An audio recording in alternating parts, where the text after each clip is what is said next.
आज प्यारे प्यारे बाबा बच्चों को बहुत प्यार करते हुए, उमंग उत्साह दिलाते हुए बाबा ने कहा कि बच्चों को इतना पढ़ना है, अच्छी रीति पढ़ना है ताकि वो बाप से भी ऊंच पद पा सके। बाप को हमेशा रहता है कि मेरे बच्चे आगे बढ़े, ऊंच बने, महान बने। तो ऐसे परलौकिक बाबा भी क्या कहते हैं, ब्रह्मा बाबा भी यही कहते हैं कि मेरे बच्चे इतना ध्यान दें पढ़ाई पर, वो जाकर के ऊंच पद पाए। फिर दूसरी बात, बाबा ने कर्मों का, गति का भी हिसाब किताब बताया है। बाबा ने कहा कि यहाँ पर तो आए हैं अपने कर्मों को श्रेष्ठ बनाने के लिए। तो अगर बाबा को तो कह दिया ना कि तन मन धन सब कुछ आपका है, तो बाबा ने कहा कभी कभी क्या करते हैं, बिना सोचे समझे, बिना देखे और किसी पर रहम करके किसी न किसी को धन दे देते हैं। और वो व्यक्ति कौन है, अगर उस धन के द्वारा कोई भी पाप कर्म करता है तो बाबा कहते हैं उसका जो रिटर्न है, उसका जो फल है देने वाले के ऊपर भी आता है। तो इसलिए बच्चों को विशेष ध्यान देना है। तो बाबा ने कहा ऐसा मीठा बनना है, बाप समान बनना है, कभी भी किसी को दुख नहीं देना है। तो अभी हम सुनते हैं प्यारे बाबा के महावाक्य। मुरली का मुख्य हेडिंग, मीठे बच्चे तुम्हें बाप समान मीठा बनना है। कैसे बनना है, एक मीठा बनना। बाबा कहते बाप समान, जैसे बाबा बहुत मीठा है वैसा बनना है। मीठे बच्चे तुम्हें बाप समान मीठा बनना है, किसी को दुख नहीं देना है, कभी भी क्रोध नहीं करना है।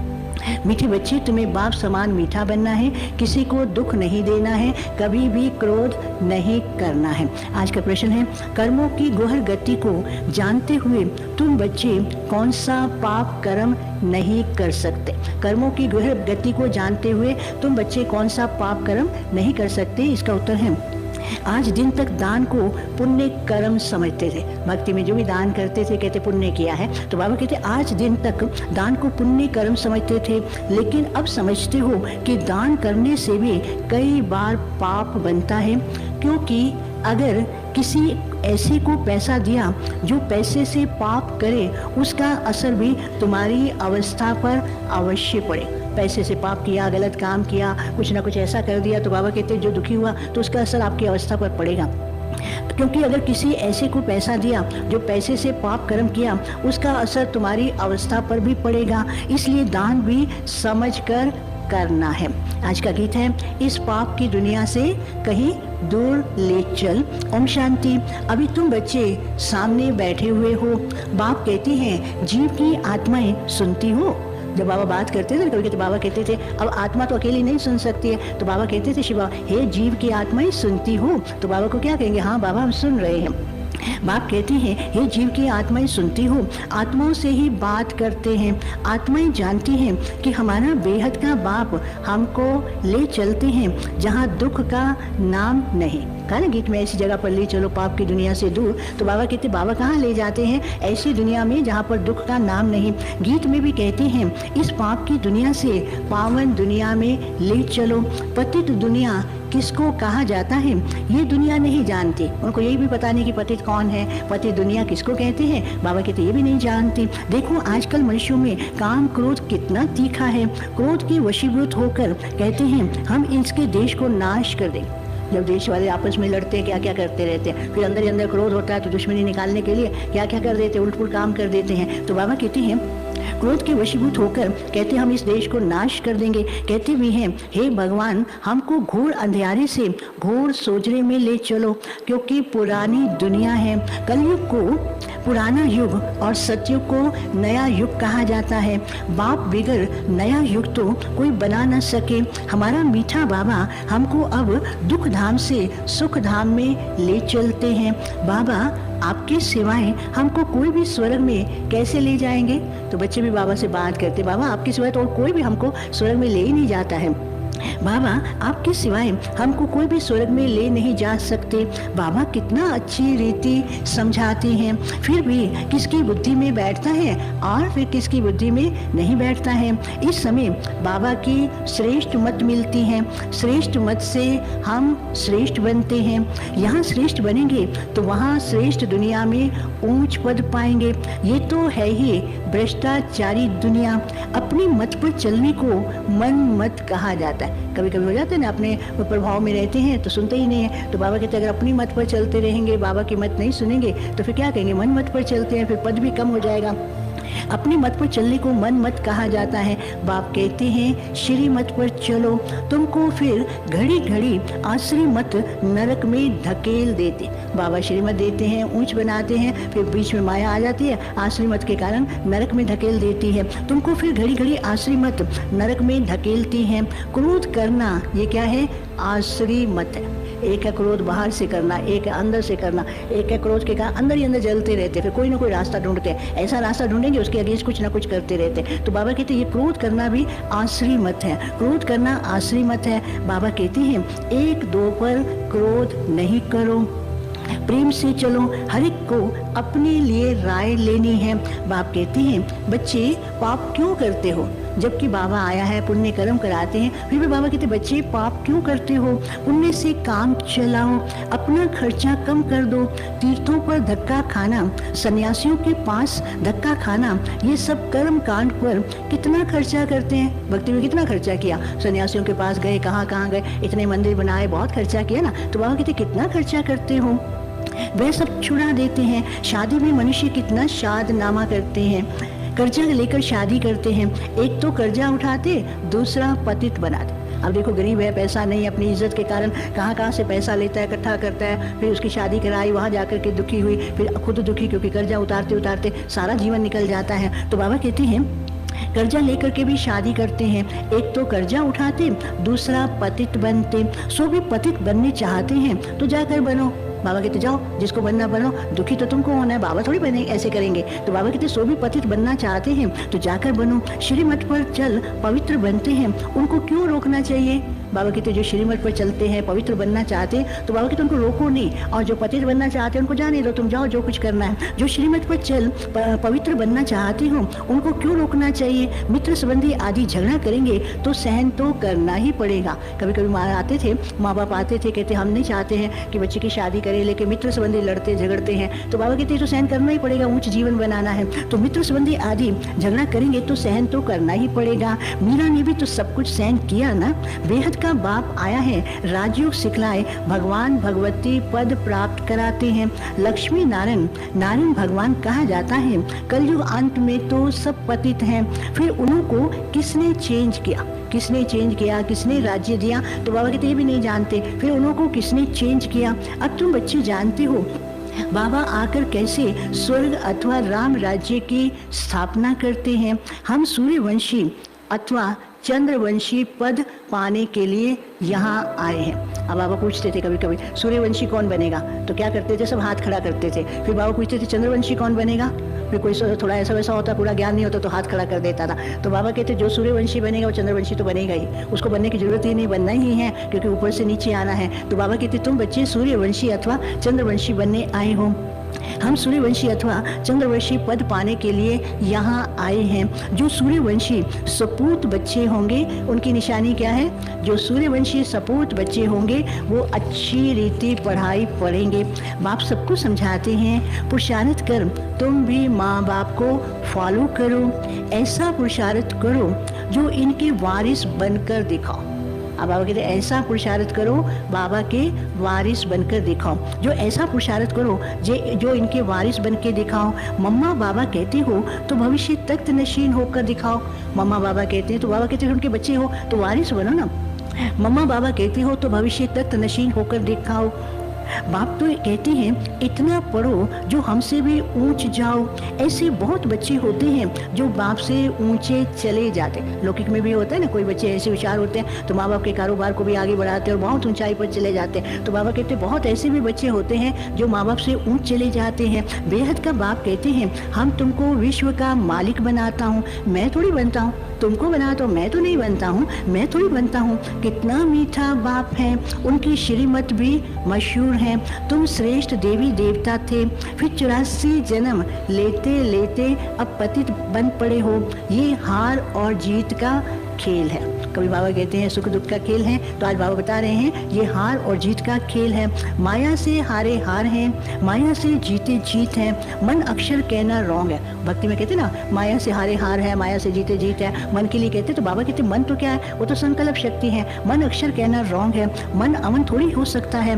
मन तो संकल्प करेगा। हम चाहें संकल्प रहित होकर बैठ जाएं, परंतु कब तक? कभी कभी होता है ना, कोई संकल्प नहीं करे बैठ जाए, एक सेकंड कुछ सेकंड तो चलता है, संकल्प नहीं करते। फिर भी बाबा कहते कब तक बिना संकल्प के बैठेंगे? मन का काम ही है संकल्प करना, वो करता ही रहेगा। तो बाबा कहते हम चाहे संकल्प रहित होकर बैठ जाएं, परंतु कब तक? कर्म तो करना है ना। वह समझते हैं गृहस्थ धर्म में रहना ये कर्म नहीं करना है। इन हठ योग सन्यासियों का भी पार्ट है, उनका वह निर्वृत्ति मार्ग वालों का धर्म है।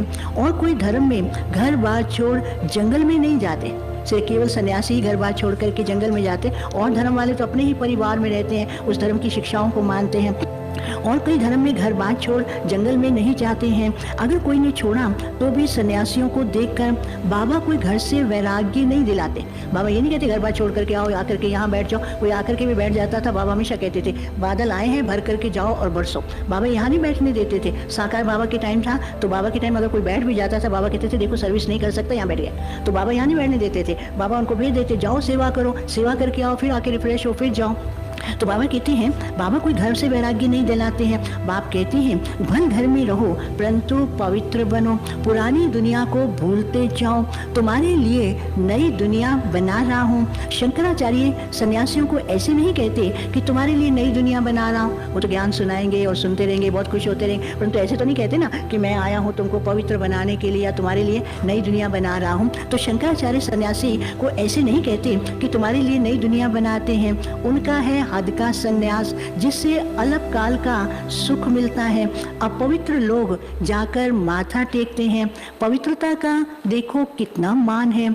अभी तो देखो कितने बड़े बड़े फ्लैट्स आदि बनाते। पहले सन्यासी जंगलों में रहते थे, गुफाओं में रहते थे, अभी तो शहरों में आ गए और किस प्रकार से रहते हैं। तो बाबा कहते वो बता रहे हैं अभी तो देखो कितने बड़े बड़े फ्लैट्स आदि बनाते हैं। मनुष्य दान करते हैं, इसमें कोई पुण्य तो हुआ ही नहीं। मनुष्य समझते हैं हम जो कुछ भी ईश्वर अर्थ करते हैं वह पुण्य है, परंतु बाप कहते हैं मेरे अर्थ तुम किस भी कार्य में लगाते हो, दान उनको करना चाहिए जो पाप ना करे। दान तो क्या किस लिए करते हैं? जिसको ज़रूरत है, गरीब है। और आजकल के गरीबों की क्या हालत हो गई है, ऐसी हालत है, बुरी आदतें हैं, बस उनको पैसा मांगते रहते हैं और इधर उधर से पैसा इकट्ठे करते हैं, दान की चीज़ लेते हैं, उसको गलत काम में लगाते हैं, तो फिर उसका पाप चढ़ जाता है। तो बाबा कहते हैं उसका असर पड़ जाएगा। तो बाबा कहते हैं दान उनको देना चाहिए जो पाप ना करे। अगर पाप किया तो उनका तुम्हारे ऊपर असर पड़ जाएगा, क्योंकि तुमने पैसे दिए हैं, पतितों को देते देते तुम कंगाल बन गए हो और पैसे ही बर्बाद हो गए हैं। करके अलग काल का सुख मिल जाता है, ये भी ड्रामा। अभी तुम बाप की श्रीमत पर पावन बन रहे हो, पैसे भी तुम्हारे पास वहाँ पर ढेर होंगे। यहाँ तो बाबा ज्ञान रतन देते हैं, सत्युग में बाबा कहते हैं तुम्हारे पास बहुत पैसे होंगे, इतना अथाह धन होगा, कोई कमी नहीं रहेगी, पैसे भी तुम्हारे पास वहाँ ढेर होंगे, वहाँ तो कोई पतित होते ही नहीं। ये बड़ी समझने की बातें हैं। तुम हो ईश्वरीय औलाद, तुम्हारे में बड़ी रॉयल्टी चाहिए। बाबा क्यों बार बार कहते हैं? बाबा कहते हैं रॉयल फैमिली में जाना है, सत्युग में जाना है, वहाँ पर राजे महाराजाएं होंगे, रॉयल फैमिली होगी, तो वो संस्कार अभी से धारण करने हैं। तो इसलिए बाबा कहते हैं तुम्हारे में बड़ी रॉयल्टी चाहिए होनी चाहिए, तुम्हारे में बड़ी रॉयल्टी होनी चाहिए। कहते हैं गुरु के निंदक ठोर ना पाए, उनमें बाप टीचर गुरु अलग है, यहाँ तो बाप टीचर सतगुरु एक ही है। अगर तुम कोई उल्टी चलन चले तो तीनों के निंदक बन पड़ेंगे। अगर कुछ भी ऊपर हुआ तो बाबा कहते बाप के भी निंदक बनेंगे, वो तो कहते हैं ना गुरु के निंदक ठोर ना पाए, तो बाबा कहते हैं तीनों के निंदक बन पड़ेंगे, तो फिर क्या हालत होगा। तो बाबा कहते अगर कोई उल्टी चलन चले तो तीनों को ही निंदक बन पड़ेंगे। सत बाप सत टीचर सतगुरु की मत पर चलने से ही तुम श्रेष्ठ बन जाते हो। शरीर तो छोड़ना ही है, तो क्यों ना इस ईश्वरीय और अलौकिक सेवा में बाबा कहते शरीर तो छोड़ना ही है, तो क्यों ना इस ईश्वरीय अलौकिक सेवा में लगाकर बाप से वर्षा ले लें। बाप कहती हैं मैं इसे लेकर क्या करूँगा। फिर बाबा कहते सेवा में लगा। बाबा कहते मैं तुम्हारे पुराने शरीर को लेकर क्या करूँगा, इसको सेवा में लगाना, अगर कुछ भी देंगे तो बाबा कहते मैं क्या करूँगा, तुम्हारे कार्य में ही तो लगाता हूँ ना। तो बाप कहते मैं इसे लेकर क्या करूँगा। मैं तुमको स्वर्ग की बादशाही देता हूँ, वहाँ भी मैं महलों में नहीं रहता, तो मैं यहाँ महलों में क्यों रहूँ। जब यहाँ पांडव भवन में नए कमरे बनने लगे ना, तो ब्रह्मा बाबा को कहा गया कि बाबा आप इसमें रहो। तो बाबा ने कहा मैं तो नहीं रहूंगा। फिर शिव बाबा तो कैसे ब्रह्मा बाबा की बॉडी पे कंट्रोल करते, बोला जब मैं नहीं रहता ये कैसे रह सकता है। पर सुना था ना मुरली में बाबा ने कहा था, देखो मैं कोई नए महल में नहीं रहता तो ये कैसे रह सकता है, ये तो बिल्कुल नहीं रह सकता है। ब्रह्मा बाबा तो वैसे ही नहीं रहने वाले थे। तो शिव बाबा और ब्रह्मा बाबा दोनों स्ट्रिक्ट हो गए। कुछ भी बच्चे जिद करे, बच्चों ने बहुत जिद की थी, बाबा नहीं आप इधर रहो, बाबा ने कहा नहीं। फिर नहीं सुनते थे तो शिव बाबा ने कहा जब मैं नहीं रहता तो ये कैसे रहेगा। तो बाबा कहते मैं ही महलों में नहीं जाता हूँ। तो बाबा कहते हैं वहाँ भी मैं महलों में नहीं रहता, तो यहाँ भी मैं महलों में नहीं रहता हूँ। गाते भी हैं बम बम महादेव भर दे झोली, परंतु कब और कैसे झोली भरते ये कोई भी नहीं जानते। झोली भरी थी जरूर चैतन्य में थे, झोली भरने के लिए आए तो जरूर किसी तन में आए होंगे। झोली भरी थी तो जरूर चैतन्य में थे। 21 जन्म के लिए तुम बड़े सुखी और साहूकार बन जाते हो। ऐसे बाप की मत पर कदम कदम चलना चाहिए, बड़ी मंजिल है। अगर कोई कहे मैं नहीं चल सकता हूँ तो फिर बाबा क्या कहते हैं, फिर तुम बाबा क्यों कहते हैं। फिर कई ऐसे भी होते हैं चलते भी नहीं हैं, धारणा भी नहीं करते हैं, आते ही रहते हैं, तो बाबा कहते हैं फिर बोझ चढ़ता रहेगा। फिर कोई कहते हैं अगर हम नहीं चल सकते तो बाबा कहते हैं फिर तुम बाबा क्यों कहते हो। बाप कहते हो तो वर्ष के अधिकारी बनो, शिक्षा को धारण करो। अगर कोई कहे कि हम श्रीमत पर कहे मैं नहीं चल सकता, बाबा कहते हैं तुम फिर बाबा क्यों कहते हो। श्रीमत पर नहीं चलेंगे तो बहुत डंडे खाएंगे, पद भी भ्रष्ट होगा। गीत में भी सुना ना, कहते हैं मुझे ऐसी दुनिया में ले चलो जहाँ सुख और शांति हो। सो तो बाप ही दे सकता है। बाप की श्रीमत पर नहीं चलेंगे तो अपने को ही घाटा डालें। बाबा कोई अपने लिए थोड़ी, कि बाबा कहते बच्चों का कल्याण है, बाप की श्रीमत पर चलो तो फायदा ही फायदा है और भविष्य में भी जाकर के ऊंच पद पाएंगे। अगर नहीं चलेंगे तो अपने को घाटा है। तो बाप की श्रीमत पर नहीं चलेंगे तो अपने को घाटा डालेंगे। यहाँ कोई खर्चे आदि की तो बात ही नहीं। ऐसा थोड़ी कहता हूँ कि गुरु के आगे नारियल चढ़ाओ, नारियल आदि लेके आओ। जैसे गुरु के पास जाते हैं नारियल ले जाएंगे, पता नहीं क्या क्या चीज़ें ले जाते हैं, या फिर मंदिरों में जाते हैं तो नारियल ले जाएंगे, फूल ले जाएंगे, क्या क्या ले जाते, लेके आ जाएंगे थोड़ा सा, भगवान इतना देता हो इतना से लेकर के जाते हैं। तो बाबा कहते मैं ये भी नहीं कहता हूँ कि ये लेकर के आओ, ऐसे नहीं थोड़ी कहते कि गुरु के आगे नारियल चढ़ाओ, नारियल पताशे आदि लेकर आओ, वहाँ स्कूल में फीस भरो, कुछ भी नहीं। पैसे भल अपने पास रखो। बाबा कहते मेरे को तुम्हारे पैसे की जरूरत ही नहीं, पैसे भल अपने पास रखो। तुम सिर्फ क्या करो, नॉलेज पढ़ो। बाबा कहते कुछ नहीं करो, केवल पढ़ाई पढ़ो। तुम सिर्फ नॉलेज पढ़ो। भविष्य सुधार करने में कोई नुकसान तो नहीं है ना। पढ़ाई पढ़ेंगे, सुधार होगा, भविष्य प्राप्ति होगी। तो बाबा कहते इसमें कोई नुकसान तो है नहीं, फिर तुम क्यों मूझते हो। भविष्य सुधार करने में कोई नुकसान तो है नहीं। यहाँ माथा भी नहीं टेकना सिखाया जाता है। बाबा के पास कोई आते थे ना बच्चे, हाथ जोड़े नमस्ते करके ऐसे करते थे, तो बाबा कहते देखो देखो भगत आ गया। बाबा कहते तुम बच्चे हो, अधिकारी हो, उस अधिकार से बाप से मिलना चाहिए। तो बाबा कहते यहाँ पर बाबा माथा भी नहीं टेकने देते, यहाँ माथा भी नहीं टेकना सिखाया जाता। अलग काल तो तुम पैसा रखते, माथा झुकाते झुकाते क्या हाल हो गया, कंगाल बन गए। शरीर भी कमज़ोर हो गया, बहुत तीर्थ यात्राएं की और पैसा भी खर्च करते रहे, तो बाबा कहते क्या बन गए, कंगाल बन गए। आधा कल्प तो तुम पैसा रखते, माथा झुकाते झुकाते कंगाल बन पड़े हो। अब बाप फिर तुमको ले जाते हैं शांति धाम, वहाँ से सुख धाम में भेज देंगे। अब नव युग, नई दुनिया आने वाली है।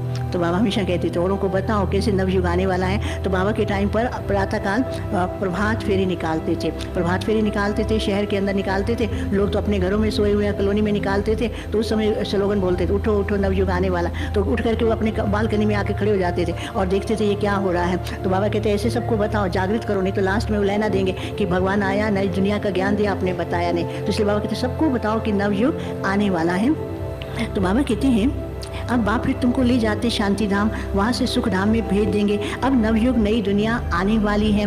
नवयुग सतयुग को कहेंगे। फिर कलाएं कम होती जाती हैं। अभी बाप तुमको लायक बना रहे हैं। फिर बाबा ने नारद का मिसाल दिया। नारद को कहा ना कि अगर लक्ष्मी को तुमको वरना है तो क्या करो, अपना आईने में अपना चेहरा देखो। तो बाबा कहते तुमको ऐसा महान बनना है तो अपनी चेकिंग भी करते रहो।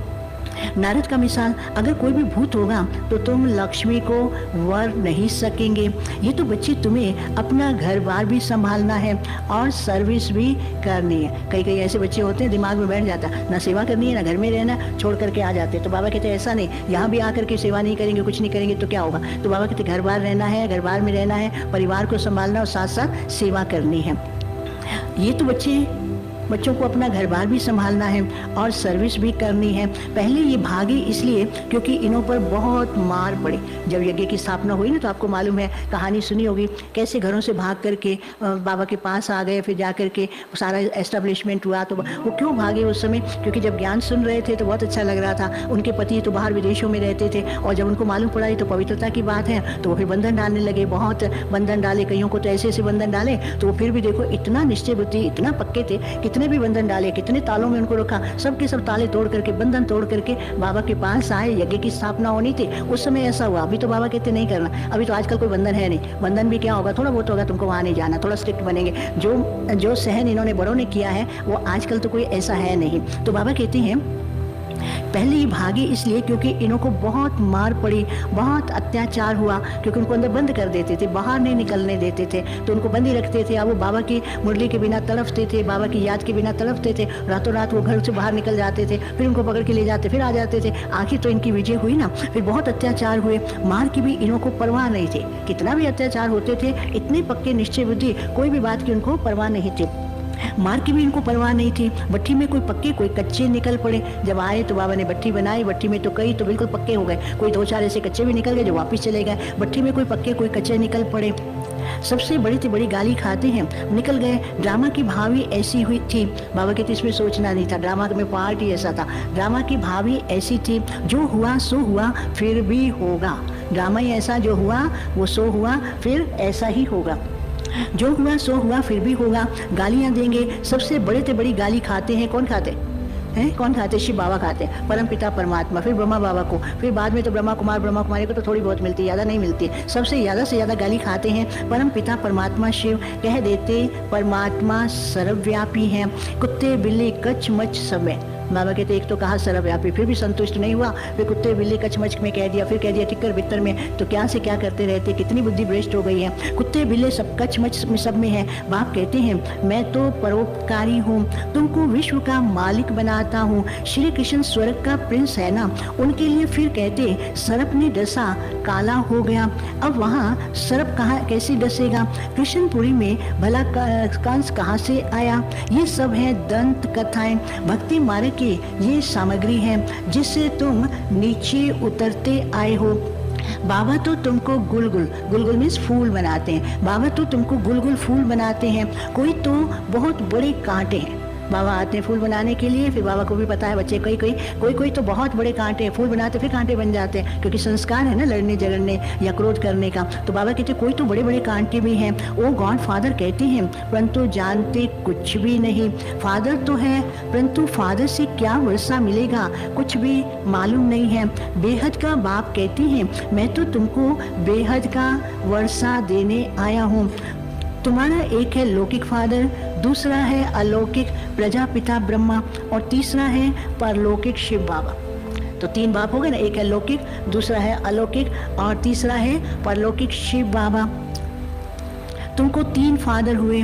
तुम जानते हो हम दादी से ब्रह्मा द्वारा वर्षा लेते।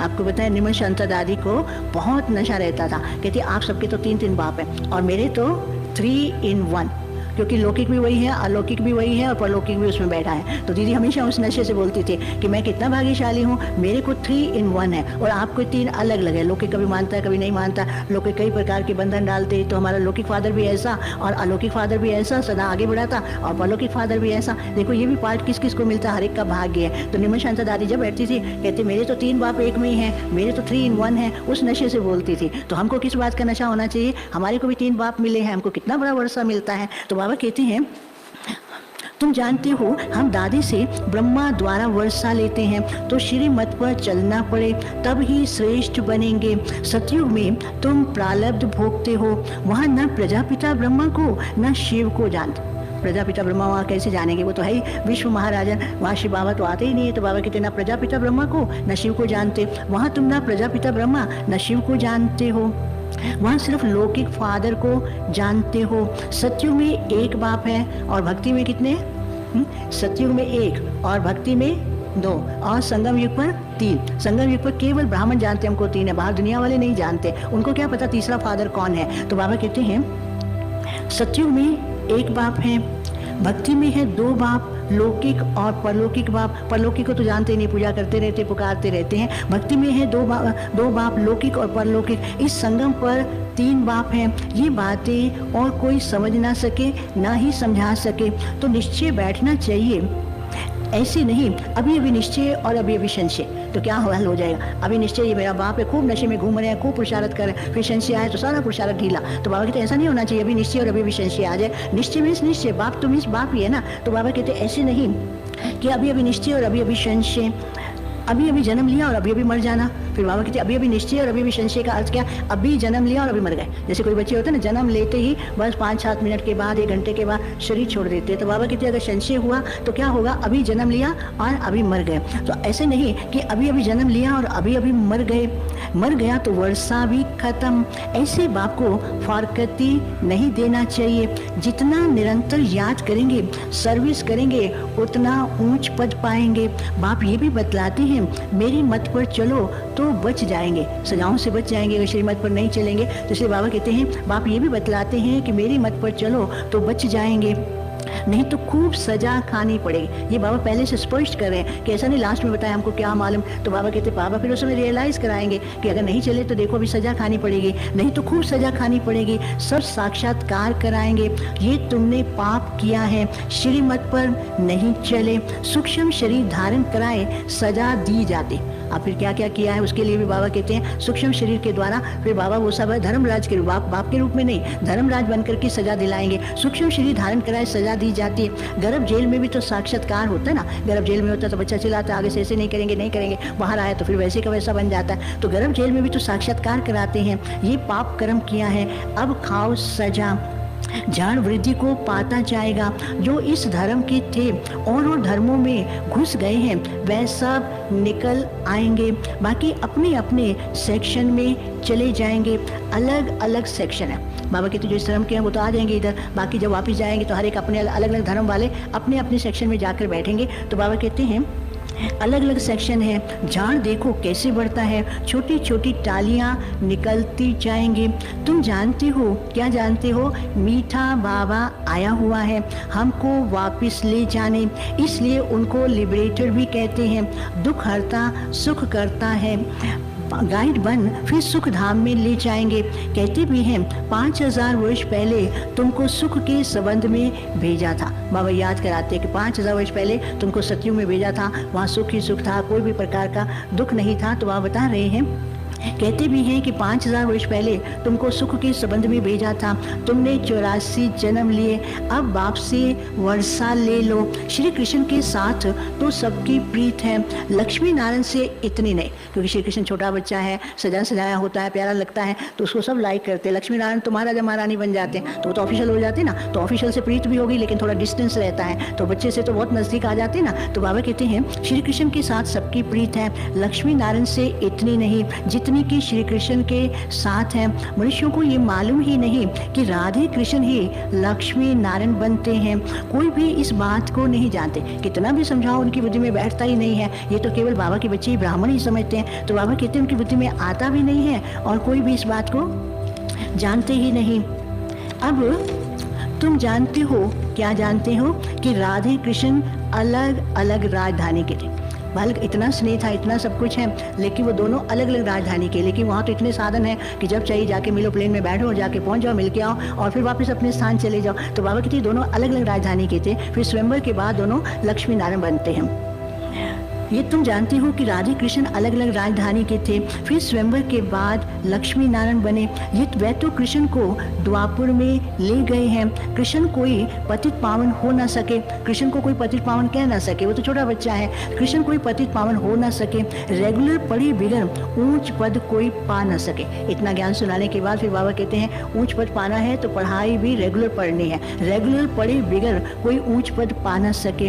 अच्छा मीठे मीठे सिके लादे बच्चों प्रति माता पिता बाप दादा का याद प्यार, गुड मॉर्निंग। रूहानी बाप की रूहानी बच्चों को नमस्ते। हम रूहानी बच्चों की रूहानी बाप दादा को याद प्यार, गुड मॉर्निंग और नमस्ते। अब सुनेंगे धारणा के लिए मुख्य सार। पहला है अपनी चलन बहुत रॉयल रखनी है, अपनी चलन बहुत रॉयल रखनी है, बहुत कम और मीठा बोलना। कई बार होता है ना, कोई बात को बताना इतना लंबा बताते हैं, क्या कहना चाहते हो तो पता ही नहीं पड़ता। तो बाबा कहते हैं बहुत कम सार युक्त, बहुत कम और मीठा बोलना है। सजाओं से बचने के लिए कदम कदम पर बाप की श्रीमत पर चलना है। अपनी चलन बहुत रॉयल रखनी है, बहुत कम और मीठा बोलना है। सजाओं से बचने के लिए कदम कदम पर बाप की श्रीमत पर चलना है। दूसरा, पढ़ाई बहुत ध्यान से अच्छी तरह पढ़नी है। पढ़ाई बहुत ध्यान से अच्छी तरह से पढ़नी है। माँ बाप को फॉलो कर तख्त नशीन वारिस बनना है। क्रोध के वश होकर दुख नहीं देना है। पढ़ाई बहुत अच्छी तरह से पढ़नी है। माँ बाप को फॉलो कर तख्त नशीन वारिस बनना है। क्रोध के वश होकर दुख नहीं देना है। आज का वरदान, साधारण कर्म करते भी श्रेष्ठ स्मृति व स्थिति की झलक दिखाने वाले पुरुषोत्तम सेवाधारी भव। साधारण कर्म करते हुए भी श्रेष्ठ स्मृति व स्थिति की झलक दिखलाने वाले पुरुषोत्तम सेवाधारी भव। जैसे असली हीरा कितना भी धूल में छिपा हो, असली हीरा धूल में छिपा होगा, जरा सी धूल इधर होगी तो उसकी चमक बाहर आने लगती है। जैसे असली हीरा कितना भी धूल में छिपा हो लेकिन अपनी चमक जरूर दिखाएगा, ऐसे आपकी जीवन हीरे तुल्य है। तो कैसे भी वातावरण में, कैसे भी संगठन में आपकी चमक अर्थात वह झलक और फलक सबको दिखाई दे। भले काम साधारण करते हो लेकिन स्मृति और स्थिति ऐसी श्रेष्ठ हो जो देखते ही महसूस करें कि ये कोई साधारण व्यक्ति नहीं है, ये सेवाधारी होते हुए भी पुरुषोत्तम है। जैसे ना बाबा कहते हैं ऐसा सेवा करो जो देख करके लगे ये सच्चा हीरा है। तो ये बाबा कहते हैं ये ऐसे महसूस करें ये साधारण व्यक्ति नहीं है, ये सेवाधारी होते हुए भी पुरुषोत्तम है। स्लोगन, सच्चा राजऋषि वह है जिसका संकल्प मात्र भी कहाँ पर लगाव नहीं है। सच्चा राजऋषि वही है जिसका संकल्प मात्र भी कहाँ पर लगाव नहीं है। अच्छा, ओम शांति शांति शांति।